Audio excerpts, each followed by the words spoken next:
Após o grande sucesso de Devil May Cry 1, Dante já ficou marcado como um dos melhores personagens do mundo dos videogames para muita gente, e é claro que o hype para uma sequência desse jogo ficou muito esperada. E a Capcom não perdeu muito tempo, em 2 anos depois tivemos a sequência Devil May Cry 2. Esse jogo que é colocado por muitos como um dos piores, se não o pior jogo da franquia. Eu já vi gente até falando que é o pior jogo que a Capcom já fez. Então galera, hoje no Aquele Que Joga vamos conversar sobre eu joguei Devil May Cry 2.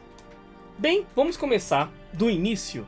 Na verdade, o início desse jogo é final de um livro, porque pelo que eu entendi quando eu tava pesquisando um pouco mais, entendendo mais a história de Devil May Cry 2, o começo do jogo é o final de um livro que foi lançado há muito tempo atrás. Isso é um pouco ruim, porque atualmente quando você vai pegar tipo um HD Collection e você quer jogar Devil May Cry 1, 2 e 3, você não saber que precisa ler um livro para entender direito a história de um desses jogos é um pouco complicado.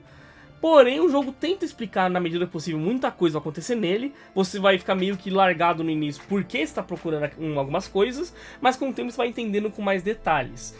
Mas em resumo, no começo do jogo nós vemos um museu sendo atacado por demônios, onde uma nova personagem da franquia chamada Lúcia está lá e enfrenta esses demônios para proteger uma moeda de não ser levada por esses demônios. Sem demorar muito, Dante aparece e acaba enfrentando todos esses demônios. E sem muita explicação, parece que tem até um corte, é meio bizarro isso. Dante já aparece numa ilha afastada, novamente como o primeiro jogo, tudo se passa numa ilha. Onde nós sabemos que a Lúcia vem de uma tribo de pessoas que veneram Esparda. Não é exatamente venera Esparda, onde várias famílias que existem nessa ilha têm o costume e habilidades de invocar demônios, onde muitos dessa tribo têm sangue meio demônio, conseguem utilizar poderes de demônio, a própria Lúcia tem o seu próprio Devil Trigger e tudo mais. E no passado, chegaram a invocar um poderoso demônio chamado Argonax. E para parar Argonax, eles chegaram a invocar no passado o lendário Cavaleiro Esparda, que lutou junto com as pessoas dessa tribo para parar Argonax. Atualmente, uma empresa chamada Ouroboros, que usa demônios como se fosse um vírus para contaminar as pessoas, contaminar até veículos, estão pretendendo trazer de volta Argonax. E é claro que como Esparda, infelizmente, está morto, acabam chamando seu filho, o lendário caçador Dante, para lutar ao seu lado. E começa a aventura de Dante e Lúcia em busca de alguns artefatos para impedir que Argonax volte. Isso é uma maneira muito resumida até de maneira mais porcamente, mas umas coisas que o jogo faz é contar as coisas de maneira porcamente. Por que acontece isso? Nós temos dois personagens, Dante e Lúcia. São duas campanhas separadas. Quando você joga com Dante, a sensação é a mesma que eu disse no primeiro jogo. Você vai ter toda uma introdução com bastante informação, depois Dante vai ficar mais de 10 missões sem nenhum diálogo relevante, e na reta final começa a ter bastante diálogo. Porém, diferente do primeiro jogo, que os diálogos do primeiro jogo, você entende a história que eles queriam contar, desse não. Você chega até o final da história do Dante e a história parece que está picotada. Parece que faltou muito detalhe e parece que o Dante só apareceu mesmo para finalizar o problema, mas você não entende exatamente todos os detalhes desse problema. Você só entende que o Dante resolveu o problema. Mas quando você termina um jogo, você percebe o que é. Quando você termina o jogo fala: agora você pode jogar com a Lúcia. E quando você joga com a Lúcia, o negócio é diferente. A história da Lúcia, desde o começo, dá muita informação. Então parece que a história do jogo era pra começar com a Lúcia e na reta final o Dante resolveu os problemas. Porém, o jogo foi entregue como se fosse o Resident Evil 1 lá do Play 1, o Resident Evil 2, onde você vai ter que escolher um dos dois personagens e zerar o jogo com um desses dois personagens. Só que, diferente como Resident Evil 2, que você pode começar com o Leon, com a Claire, que não vai fazer tanta diferença, aí depois você vai jogar o lado B da história e vai ser um lado mais curto, mas você vai complementar a história. Quando você joga com Dante, você vai ter quase nada da história, e quando você jogar com a Lúcia, você vai ter muito da história, mas você vai estar jogando o mesmo jogo, vai ter os mesmos inimigos, os mesmos problemas. E eu particularmente não gosto mesmo de repetir um jogo pra completar uma história. Eu gosto de jogar um jogo só uma vez pra pegar a história por completo. Eu nunca gostei dessa, não, eu tenho que zerar o jogo 2, 3 vezes pra ver a história por completo. Até entendo o pessoal que gosta, por exemplo, quando é pra rezerar um jogo, pegar um final diferente, fazer escolhas diferentes. Mas, gente, esse jogo é só uma história. Eu não sei por que dividiu dessa maneira. Não faz nenhum sentido que foi dividido. E não faz sentido, é o que encaixa pra muita coisa nesse jogo. Porque eu posso dizer, o combate desse jogo eu achei muito bom. É sério, o combate da Devil May Cry 2 é muito bom. Porém, muita gente vai estar olhando pra esse vídeo e falar, esse cara é maluco, tá apertando dislike. Sabe por que dizem isso? Porque a movimentação do Dante é excelente, o combate com armas de fogo, aquela movimentação mais frenética, está incrível, melhorou muito em comparação com o primeiro jogo. Agora você não tá preso a apertar um botão pra mirar, você pode atirar quando quiser, você pode andar na parede, você pode fazer várias manobras pra desviar os inimigos, acertar os inimigos com as armas de fogo. Porém, os inimigos desse jogo parecem os inimigos do primeiro jogo. Os inimigos não estão preparados para um Dante que usa combate à distância. E não só os inimigos, como os boss. É sério, 99% dos inimigos desse jogo vão ficar parados enquanto você está atirando. E as armas de fogo estão tão poderosas nesse jogo que os inimigos menores começam a sair do chão de tanta potência que as suas pistolas. Então você vai passar 99% do jogo apertando o quadrado feito louco pra matar os inimigos, porque não tem vantagem você dar um combate corpo a corpo. Não tem vantagem você dar um combate corpo a corpo, porque o sistema de upgrade do jogo tá mais limitado. Você vai fazer o upgrade das suas armas, o upgrade é só pra aumentar o dano. Não tem aquela variedade de habilidades extras, de técnicas extras. Não, no combate corpo a corpo eu sinto que o Dante foi até capado. O quanto ele evoluiu no combate à distância, ele foi capado no combate corpo a corpo. Isso não faz nenhum sentido pra mim.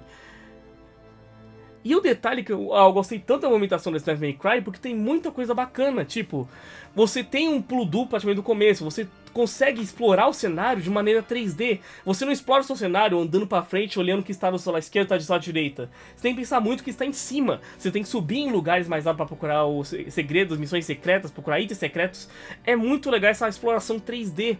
Porém, essa exploração 3D é muito legal do personagem, mas tem poucos cenários que realmente utiliza isso. Isso é muito triste. Tem até momentos que você pode utilizar seu Devil Trigger para acessar algumas áreas específicas. Você pode colocar um upgrade no seu Devil Trigger para ele andar mais rápido, para você chegar mais rápido numa parte que é um puzzle de tempo. Você pode usar seu Devil Trigger para o Dante sair voando para acessar áreas que normalmente não conseguiria acessar.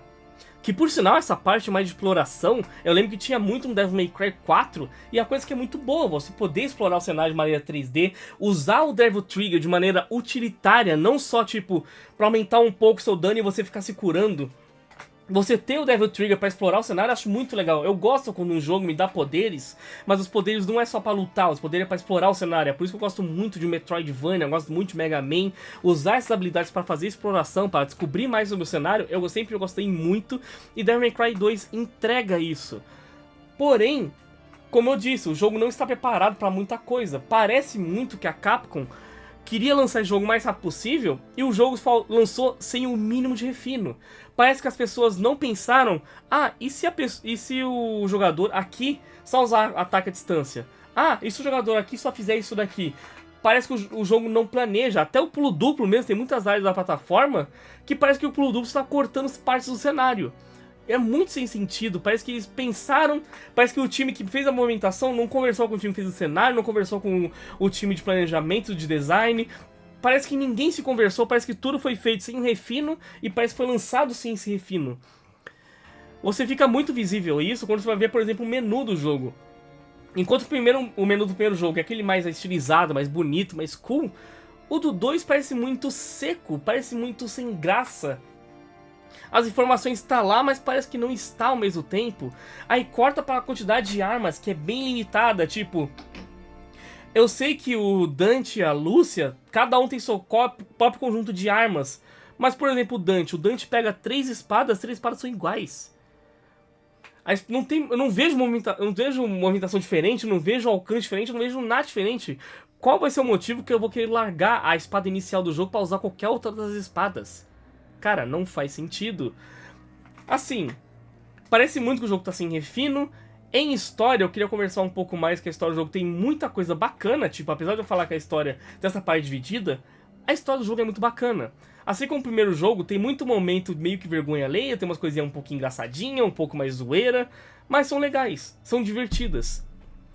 Que por sinal, muita gente fala, não, o Dante no Devil May Cry 2 é muito mais sério, aí não faz piada. Mas você joga o jogo e você vê, cara, é praticamente o mesmo Dante do primeiro. Ele conta suas piadinhas de maneira mais contida, mas as piadinhas dele tá lá ainda. Não é nada exagerado, como conhecemos do futuro da franquia, mas as piadinhas ainda estão ali.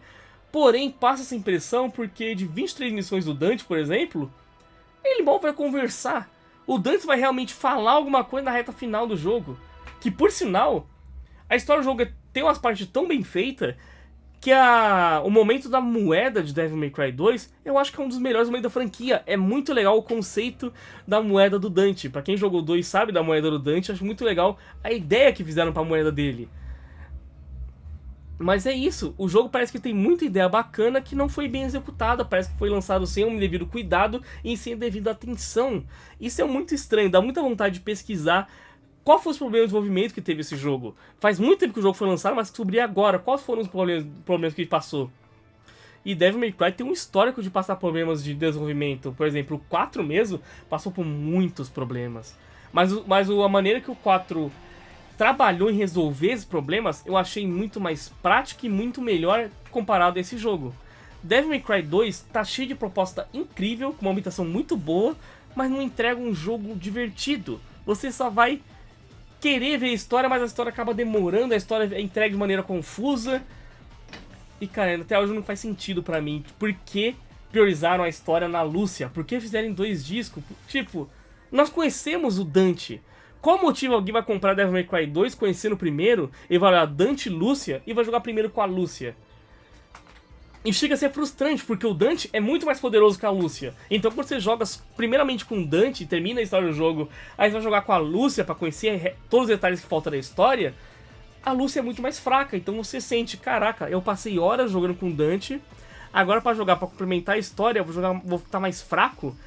O sentimento de você continuar crescendo e continuar ficando mais forte, meio que some. É muito estranho como foi feito tudo isso nesse jogo. Há um tempo tem uns rumores falando que Devil May Cry 1 pode ganhar um remake. Eu ia achar incrível o remake desse Devil May Cry 1. Porém, eu quero muito mais agora que o remake do Devil May Cry 1, porque eu quero remake do Devil May Cry 2. O Devil May Cry 2 é o jogo que mais vai se beneficiar de um remake, porque ele tem muita ideia boa, mas foi muito mais executado, foi muito apressado. Então você ter um remake bem trabalhado, como se foi os remakes do Resident Evil, pra gente pegar mais detalhes, conhecer mais sobre o jogo, eu tenho muita certeza que vai chamar a atenção de muita gente, e Devil May Cry 2 pode acabar entrando como um hall dos melhores jogos da franquia. Se ele tivesse sido bem trabalhado, ele poderia já estar nesse hall, mas como ele não foi, ele só decai. O pior que é o quê? Mesmo o jogo sendo muito decaído, eu ainda acho um jogo bom. Eu não acho um jogo um lixo completo. É um jogo que tem muita coisa boa, tem muita coisa que dá pra se tirar bem disso. Mas a execução foi muito falha. Bem, galera, vou encerrando esse vídeo por aqui. Espero que vocês tenham gostado desse vídeo. E vocês, o que vocês acham de Devil May Cry 2? Por sinal, pra quem assistiu a série da Netflix, dá uma olhada em conhecer mais a história do Devil May Cry 2. A história do anime da Netflix puxou muito de Devil May Cry 2, principalmente a empresa final, a empresa inimiga do jogo. Praticamente tudo que fomos revelados lá no final da primeira temporada é de Devil May Cry 2, então é bem interessante vocês conhecerem um pouco mais desse jogo. O próximo vídeo que eu vou fazer é sobre Devil May Cry 3. Eu estou muito ansioso porque eu gosto muito de Devil May Cry 3, vamos revisitar ele. Eu não tenho nenhuma dúvida que esse jogo vai estar bom até hoje. Ah, e só quero mencionar que eu critiquei o primeiro jogo por ter repetição de boss. Esse aqui não tem repetição de boss, mas sem motivo nenhum os boss do primeiro jogo voltam. Bem, valeu todo mundo, até mais. Fui.